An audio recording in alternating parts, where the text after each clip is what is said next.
On est en train d'analyser la trêve hivernale zone CAF avec les qualifs pour la Coupe d'Afrique des Nations 2023. Et on va s'arrêter sur l'Algérie. Belmadi qui a qualifié les Fennecs pour la CAN. Il a atteint les 50 matchs aux commandes de la sélection. Ce qui est un exploit, hein. Ouais, en Algérie. C'est fou, non?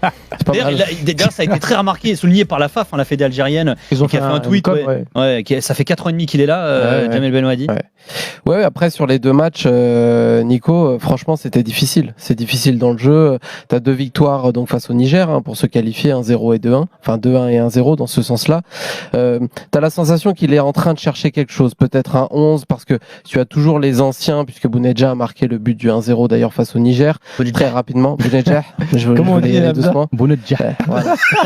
Et donc t'as toujours la patte des anciens, t'as toujours Delors qui est présent dans l'équipe d'ailleurs, qui peut poser aussi des problèmes d'un point de vue jeu puisqu'il est pas en forme du tout.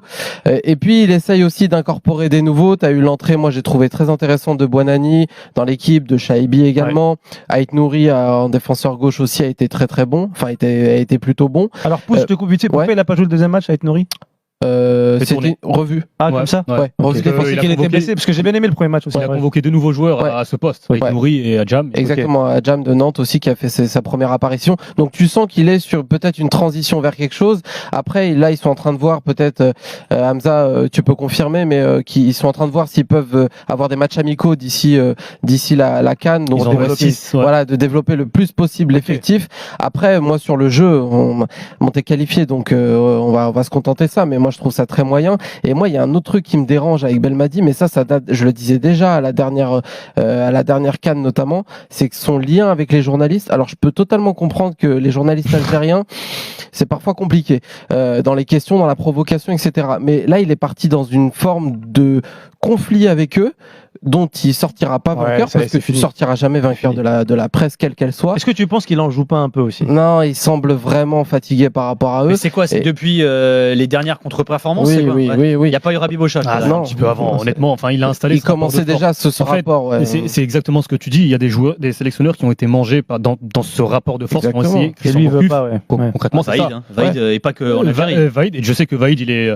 Mais ils ont eu. Même Madjer, même si ça se joue ailleurs, mais. Oui, c'est vrai.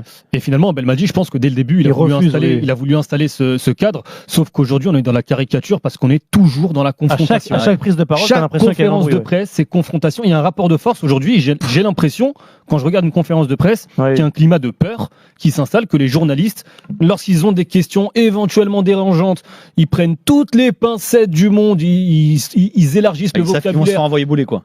Parce qu'ils ont peur d'une réponse ou ils ont peur de passer. Parce que Belmadi, il est capable de faire passer le journaliste en ridicule. Moi, je me souviens, c'était peut-être après la CAN ou peut-être avant la double confrontation face au Cameroun, où on lui fait une remarque à Jamel Belmadi.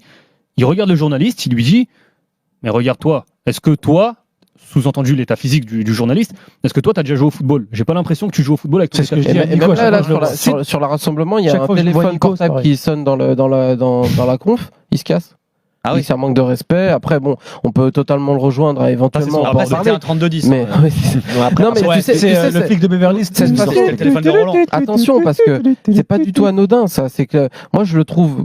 Alors que je trouvais que dans la communication, plutôt bon, la façon de mettre en avant le pays, la façon de mettre en avant le respect des joueurs qui doivent avoir par rapport au pays. Je trouvais les messages envoyés très très positifs. Attention, parce que là, on rentre dans une vraie caricature et ça peut te bouffer l'esprit dans une période clé où quand même tu sors d'un échec cuisant face au Cameroun pour la qualification, même 2 échecs, tu as raison, face au Cameroun pour la Coupe du Monde et puis l'échec en CAN.